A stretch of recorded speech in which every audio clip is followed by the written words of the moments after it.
გოგი, იქ ნათი აიღებს იმას ჩვენი წინიდან მინიშნებული ხება წყაროლა ბიჭებთან.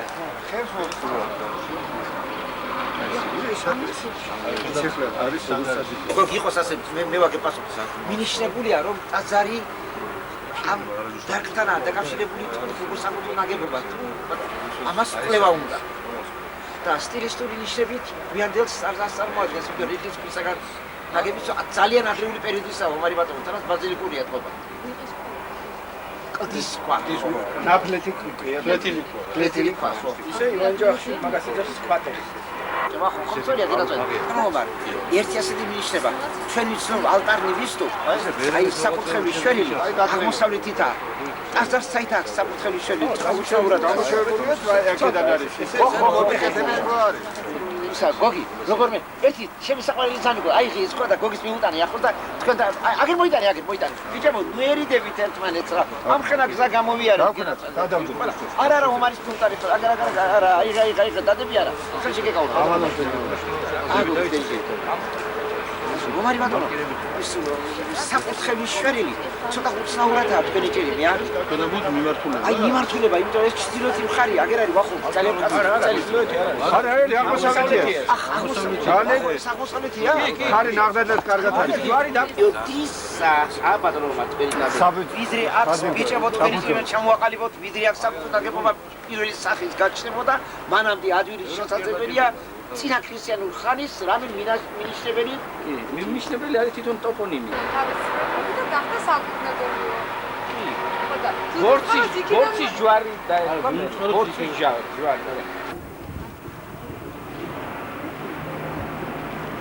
ბატონო ომარ, გთხოვთ თქვენი ჭირიმე 2000 სიტყვა თქვენს გითხრათ ტაძრის სამომავლო გეგმების შესახებ, უბრალოდ სამომავლო სამუშაოების შესახებ. მეტად მნიშვნელოვანია, რადგან საერთოდ ყველაფერი რაც კი წმინდა ნინოსთან არის დაკავშირებული საქართველოს ისტორიისათვის ძალიან მნიშვნელოვანია და ეს პატარა ეკლესიაც ამ ხრივ შეიძლება ითქვას უნიკალური შემთხვევაა.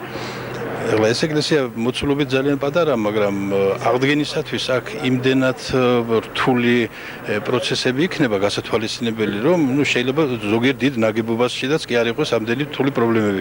აქ როგორ მოშორდეს წყალი, როგორ გაგრძელდეს ეს სხვადასხვა სახის სამუშაოები, არ არის ჯერ გამოკვლეული შურფებია გასაკეთებელი და საერთოდ პროექტირების სტადიაშია. პროექტის ავტორები, არქიტექტორი ნინო მოსულიშვილი მუშაობს თავის ჯგუფთან ერთად, კონსტრუქციულ ნაწილს ალბათ მე გავუძღვები და მინდა აღვნიშნო რომ ეს პატარა ეკლესია რომელიც არ არის ერთ-ერთი უძველესი ალბათ საქართველოში და ეს იქნება ეს იგი წმინდა ნინოს სახელთან დაკავშირებული და ძალიან მნიშვნელოვანი იქნება მნახველებისათვის. აქ ალბათ მოსაწესრიგებელი იქნება პირველ რიგში გზა, როგორც ჯვრიდან ჩამოსასვლელი, ისე შეიძლება ტრასიდან ამოსასვლელი გზაც გაკეთდეს, ისე რომ დამთვალიერებას მნახველს შეეძლოს ამ აღდგენილი ეკლესიის ნახვა. უნდა აღნიშნოს რომ ესე იგი აი წყაროსთან ეკლესიის აგება ეს უკვე მეორე შემთხვევაა წმინდა ნინოსთან დაკავშირებით, არის ასეთი ანალოგია ბოდბეში, სადაც ბოდბეს დედათა მონასტერთანაც არის ეს წმინდა ნინოს წყარო და იქაც უკვე დაგეგმილია ეკლესიის აგება, იქ არქიტექტორი თემო ბერიძე მუშაობს და იქაც იქნება ეს ეკლესია. ესე იგი აი ეს ორი შემთხვევაა, რაც ჩემთვის ცნობილია, რომ ნინოს სასწაულმოქმედ წყაროსთან იქნება სალოცავები. ბატონო ომარ, ხომ არ არის გასათვალისწინებელი ან ჩასატარებლად არქეოლოგიური გათხრები? შეიძლება ნიშნდება ამ ხრივ სწორი იყოს. მართალია მოცულობით მცირე ეს, მაგრამ აქ არქეოლოგიის ჩასართავი ამ სამუშაოში არქეოლოგებმა უნდა მიიღოს მონაწილეობა, აგრეთვე ზავრიევის სახელობის სამუშაო. მაინც ბერების საცხოვრისთან გვაქვს საქმე. და ასე რომ ყველა სპეციალისტი კომპლექსური კვლევის შედეგად უნდა მოხდეს აი ამ ძეგლის საბოლოო რესტავრაცია. დიდი მადლობა, იცოცხლეთ.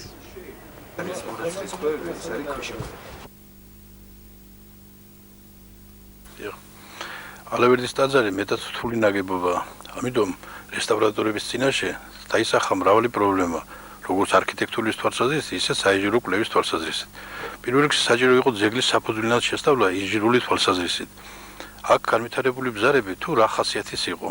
ზოგიერთი სპეციალისტის აზრით ეს ბზარები უნდა ყოფილიყო ჯდენითი ხასიათის, მაგრამ როდესაც ჩვენ საკმაო კვლევა ჩავატარეთ გეოლოგიური კვლევა, ჰიდროგეოლოგიური კვლევა, მაშინ დავწმუნდით, რომ ეს არ არის ჯდენის ბზარები. როგორც მოგეხსენებათ, რამდენიმეჯერ მოხდა ამ ტაძრის დანგრევა. ჩრდილოეთის კედელი, გუმბათის ყელი მთლიანად დაინგრა და არ შეიძლება ამ ხელან გრევის შედეგად არ დაზიანებულიყო ის ნაწილები, რომელიც დარჩა. ცხადია, რომელიც დაინგრა, მაგრამ დარჩენილ ნაწილებზე სწორედ ამიტომ გაჩნდა ბზარები. ჩვენ დავადგინეთ, რომ ეს ბზარები არის სეისმიური ძალის გამოწვეული, ამიტომ ძირითად პრობლემად დავისახეთ არა მარტო იმ გვიანდელი ჩანაშენების მოხსნა, არამედ სეისმომედეგობის თვალსაზრისით ტაძრის გაძლიერება მაინც. რაც შეეხება ჩანაშენების მოხსნას, ამის შესახებ სხვადასხვა აზრი იყო. ჩვენი აზრით, ბატონი ირაკლის და ჩემი აზრი იყო, რომ ეს ჩანაშენები ყველა უნდა მოხსნილიყო. ზოგიერთი სამშენებლო ნორმების თვალსაზრისითაც კი გაუმართლებელი იყო. მაგალითად, თაღის კლიტეში შუაში ამოყვანილი იყო საყრდენი, რაც ყოველგვარ სამშენებლო ნორმას ეწინააღმდეგება. ასევე თუ დაუკვირდებით, ესე იგი გუმბათქვეშა თაღების 4-ვე ბურჯი, რომელიც რაღაც გრანდიოზული ბურჯებია, ყველას თითო გვერდიდან მიშენებული ქონდა, ეს გვიანდელი ამონაშენი. ამიტომ ამის მოხსნით გაკეთებოდა უზარმაზარი საქმე, რაც პირველ რიგში არის ამ სივრცის გრანდიოზულობა. პირველი იერსახე ალბათ. ამიტომ ეს შესაძლებლობებთან მიხედვით. ზოგიერთი აუცილებლად მოსახსნელი იყო. ამაზე იყო სხვადასხვა აზრი, ჩვენ გვყავდა ოპონენტები, როგორც არქიტექტორები, ასევე ინჟინერი სპეციალისტები, რომლებიც ამბობდნენ, რომ ესეც ისტორიაა და ესეც შევინახოთ, მაგრამ როდესაც ეს ჩვენი ოპონენტები ეხლა ნახავენ ამ მოხსნის შემდეგ, როგორ გამოჩნდა ეს ნამდვილ სივრცეს. ცოტა აზრი შეეცვლებათ. რაც შეეხება ინჟინერული თვალსაზრისით, ჩემს წინაშე დაისვა ესეთი საკითხი, რომ აი ეს გრადობას და სიმტკიცეს ხომ არ ეხმარება ეს ჩანაშენები. ჩვენ მივმართეთ ამის შესახებ ზავიების სახელობის სამშენებლო მექანიკისა და სეისმომედეგობის ინსტიტუტს, მათ ჩაატარეს კვლევა, ჩაატარეს გაანგარიშება ორჯერ. ერთი ამ ჩანაშენების არსებობით, მეორე ამ ჩანაშენების მოხსნის შემდეგ. ცხადია, ძალიან მინიმალური, ესე იგი თითქმის ნულამდე იყო აი ეს ეფექტი, რასაც ეს ჩაშენებები იწვევდა. ამის შემდეგ მოიხსნა მაგალითად სადიაკვნეს წინამორში შესასვლელი თაღი, ჩრდილოეთ და სამხრეთ ნავებში მოიხსნა ეს ჩაშენებები, რომლის ზემოთაც აი ჯვრული კამარას მაგალითად ნაპრალს უბრალოდ მიბჯენილი ქონდა დეკორატიულად აი ეს ჩანაშენი, რომელიც სიმტკიცეს და მდგრადობას არავითარ მის გაზრდას არ იწვევდა. ჩვენ ამის მოხსნის შემდეგ ჩვენ საშუალება მოგვეცა ეს ბზარი სპეციალური ხსნით შეგვევსო, ეს ბზარები შეგვევსო და ეხლა ინტერიერი სულ სხვანაირად გამოჩნდა. აი ეს ეხლა რაც შეეხება სეისმიურობის თვალსაზრისით.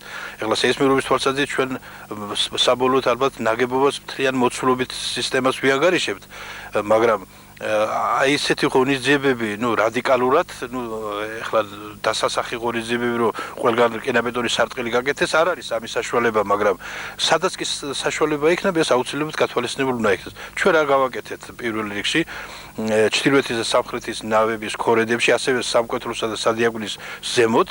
ბატონო მარ, როდის მოხდა ეს სამუშაოები, გაიმეორეთ? წელიწად ნახევრის წინ დაიწყო და ერთი წელი ახლა აქ არაფერი არ მიმდინარეობს და ერთი წლის წინ დამთავრდა. პრობლემები მაინც დგას, პრობლემები მაინც არის. რა გაკეთდა, რაც მთავარი სეისმომედეგობის თვალსაზრისით. აი ქორედების მეორე სართულზე დაყრილი სხვადასხვა პერიოდში დაყრილი იატაკის ზედმეტი სამშენებლო ლვასა მთლიანად მოიხსნა. ესე იგი, გავანთავისუფლეთ ყველა ჯვრული კამარები და დავედით მის ზედაპირამდე. ამის შემდეგ მოეწყო რკინაბეტონის მძლავრი ფილები, რომლებიც საიმედოდ ჩამაგდა კედლებში. აქაც იყო სხვა აზრი, რომ თითქოს კედლები უნდა გაგვეხრით და იქ გაგვეკეთებია მჭიმები, მაგრამ ჩვენ უფრო მარტივად და კარგად გადავწყვიტეთ. ესე იგი, აი ამ კამარების გასუფთავების შემდეგ ზემოდან მოეწყო რკინაბეტონის ფილები, რომლებიც ჩამაგდა მთელ კონტურზე კედლებში, ამით შეიქმნა ჰორიზონტალური დიაფრაგმა, რომელიც მიწისძვრის დროს მიიღებს სეისმიურ ძალებს. ამით ესე იგი საგრძნობლად გაიზარდა აი ამ ამ ნაწილის სეისმომედეგობა და თუ კიდევ გაგრძელდა და ალბათ უნდა გაგრძელდეს სარესტავრაციო სამუშაოები, ჩვენ ყველა ნაწილში, ყველა უბანში ვეცდებით, რომ რაც საშუალება იქნება ჩავატაროთ ეს ანტისეისმური ღონისძიებანი. ამის შემდეგ ეს ერთი ჩვენი მნიშვნელოვანი ტაძარი გახდება უფრო სეისმომედეგი და აღარ შეგვეშინდება მიწისძვრის, რაც რამდენიმეჯერ ამას დიდი ზარალი მიაყენა.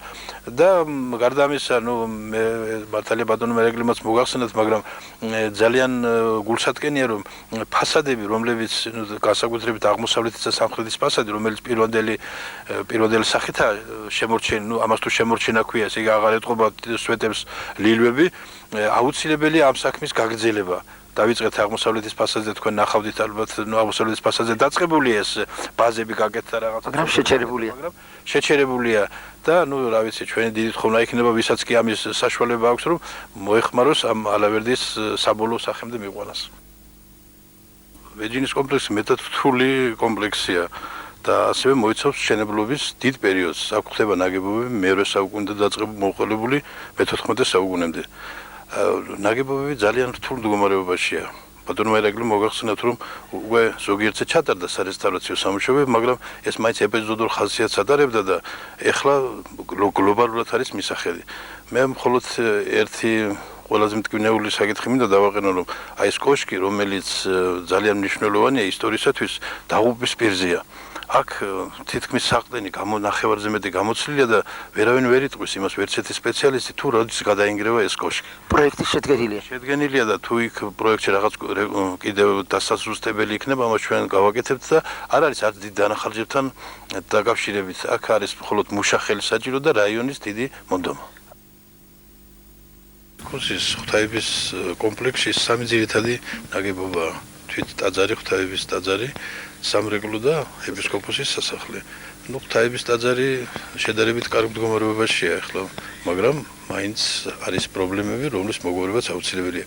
კერძოდ სახურავი წყალს ატარებს, რაც იმის საშიშროებას ქმნის, რომ თვითონ მზიდი კონსტრუქციების დაზიანდეს კამარები და თაღები, აგრეთვე კედლები და რაც მთავარია, ძეგლის ფუნქციონირებას უშლის ხელს. ესე იგი წვიმის დროს აქ შესვლას შეუძლებელი ხდება. ჯერ კიდევ 10 წლის წინ ძეგლთა დაცვის მთავარ სამმართველოსთან სპეციალურმა კომისიამ შეისწავლა ამ სახურავის მდგომარეობა და გადაწყდა, რომ ეს ლურფინის სახურავი იმდენად რთულია იმ თვალსაზრისით, რომ დადგინდეს თუ სად უშვებს წყალს, ამის გადაწყობა გადაწყდა. უნდა გადაწყობილიყო მთლიანი სახურავი, მაგრამ ის მოსაზრებაც გამოითქვა, რომ გადაწყობის შემდეგაც კი ეს პრობლემად რჩება. ესე იგი შეიძლება სახურავმა სადღაც წყალი გავუშვას. ამიტომ ჩემი აზრია, ჩემი პიროვნული აზრია, მაგრამ ძალიან რეალობასთან ძალიან ახლოს არის, რომ ეს სახურავი საერთოდ მოიხსნას და გაკეთდეს ნორმალურად, წესიერად ხის სახურავი, თუნუქის, მოთუთებული თუნუქის გამოყენებით. ამით გარკვეულწილად შემსუბუქდება კიდევაც აი ეს დატვირთვა, რაც აი ლორფინებისაგან და იმის ქვეშ მოწყობილი სამშენებლო მასისგან მოდის, შემსუბუქდება კიდევაც და იქნება უფრო საიმედო აი თვალსაზრისით, ატმოსფერული ნალექების მოშორების თვალსაზრისით. გარდა ამისა, შიგნით ინტერიერში კედლებზე შელესილობა მთლიანად მოშლილია ჩამონადენი წყლისაგან და არის ბევრი ბზარები, რაც იმის მაჩვენებელია, რომ ნაგებობის სიმტკიცე და მდგრადობა შესუსტებულია. ამიტომ ესე იგი წყლის პრობლემა არის არა მარტო იმიტომ, რომ მოშორდეს ატმოსფერული ნალექები, არამედ რომ შეუნარჩუნოთ შენობა სიმტკიცე და მდგრადობა. აი ეს რაც შეეხება ძირითად ტაძარს, ისეთი მდგომარეობაშია სამრეკლოც, კარიბჭეს სამრეკლო, რომელიც მოგვიანებით არის აგებული, აქაც სახურავი თითქმის მთლიანად აყრილია და აღმოსავლეთის მხარეს ორთაღედი ძალიან დეფორმირებულია, ასე რომ ესეც თხოვლობს გარკვეულ ჩარევას, კონსტრუქციულ ჩარევას.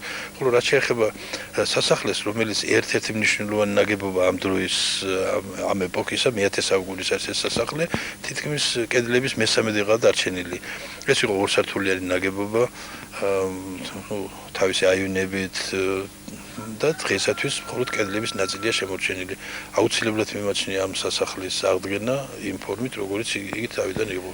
ეს იქნება მე-10 საუკუნის, ასე რომ ვთქვათ, შესანიშნავი ძეგლის ამ დარჩენილი ნაწილის გადარჩენა. გარდა ამისა, უნდა მოხდეს მისი ადაპტაცია, რომ ნიქოს ცხინვალის ეპარქიას ჰქონდეს თავისი ეპისკოპოსის სასახლე, როგორც ეს თავიდან იყო. შემთხვევები, როდესაც ეს საფირკეთებელი ფილები ცვინდება დროთა განმავლობაში მზიდი კონსტრუქციებიდან. ეს მიღწეული იქნა მაქსიმალურად რაც შეიძლება მიღწეული იქნა არმატურის ანკერების გამოყენებით. ასეთივე არმატურის ანკერები იქნება გამოყენებული, როდესაც გაკეთდება ფანჩატურის ქვის სვეტები, აქაც ქვის სვეტების კაპიტელები და ბაზები დაკავშირებული იქნება ანტისეისმიურ სარტყელთან. რაც შეეხება სართულშუა გადახურვებს, სართულშუა გადახურება განხორციელდა მონოლითური რკინაბეტონის ფილით, რომელიც უშუალოდ უერთდება ანტისეისმიურ სარტყელს. საერთოდ კონსტრუქციულად ისეა გადაწყვეტილი შენობის აგება, რომ მრავალი საუკუნის მანძილზე უზრუნველყოფილია მისი სიმტკიცე და მდგრადობა. ეხლა სამრეკლოს მშენებლობის პარალელურად მიმდინარეობს მშენებლობა საეკლესიო სახლისა. საეკლესიო სახლიც როგორც სამრეკლო აუცილებელია ქაშვეთის ეკლესიის ნორმალური ფუნქციონირებისათვის. ეს შენობა წარმოადგენს ერთსართულიან ნაგებობას, რომელიც ასევე თითქმის უმეტესი ნაწილი მიწაშია, ამიტომ აქაც დიდი ყურადღებით ჩატარდა ჰიდროსაიზოლაციო სამუშაოები. ეხლა მინდა აღვნიშნო ეკლესიის დიდი როლი აი ამ მშენებლობის განხორციელებაში. გარდა იმისა, რომ ქაშვეთის თვითონ სამრეკლოს ძირითადი დაფინანსებელი თვით ეკლესია, მშენებლობის დაწყების პირველი დღიდანვე აქ საერთო ხელმძღვანელობა მშენებლობას უწევს მამა ელიზბარი, რომელიც ამ ასე რომ ვთქვათ თანამდებობას ძალიან კარგად ათავსებს საეკლესიო სამსახურთან. საერთოდ ეს ორივე ნაგებობა, როგორც სამრეკლო ისე საეკლესიო სახლი წელს დამთავრდება და ამით ქაშვეთის კომპლექსი უფრო სრულყოფილი გახდება. გულში უხანჯლოდ დამხანჯლე, ბალღივით ამაქვითინე. რამდენიც უნდა გიტირო, მაინც ვერ გამოგიტირებ. ცუდ დროს გიმუხთლა სიკვდილმა, დაგწოფა იმ სასიკვდილემ, აწი რაც უნდა ვიბღავლოთ, მაინც ვერ გამოგიტირებთ. სიმწრის ცრემლებით დავთვერი, სიმწრით თითები ვიკვნიტე, 100 წელიც რომ ვიცოცხლო, მაინც ვერ გამოგიტირებ. რასად კი ვართან იომე, ვაი, რა გული იტკინე, მუხის კუბოში მწოლარეც მკვდარი ვერ წარმოგიდგინე. ვიცი ის გულისაცაა, დედას მეც რომ ამიტირებს, სხვა დარდი შენ რომ გტანჯავ და ვერც მე ვერ მივასიკვდილე. წახვედი, გაინაპირე, ნიშნს გვიგებ გრძნობა მიხდილებს, ვერც გაღმა შეგედავებით, ვერც როდის გამოგიტირებთ. თან მიგაქვს გული უწყალოდ, გამოწურული მტევანი, დასრულ და მოუსვენრობით ახსავსე ღამის თევანი. საქართველოა უმეტესი მიდიხარ სადაც, და სახელოვან წინაპართა რომ ნახო კრება. უამბე წვრილად, სად ქართველმა გაუძლო ავდარს, რაც თავს გადახდა და ერთგულობს ის ქრისტეს მცნებას. ღვთისმშობლის წილი ვერი აღდგება ისევ, გახსენი შუბლი და ეახლე წინაპრებს ლხენით, საქართველოში იყავი შვილო, გაჩენის ღირსი, საქართველოში გაითხარა საფლავი შენ.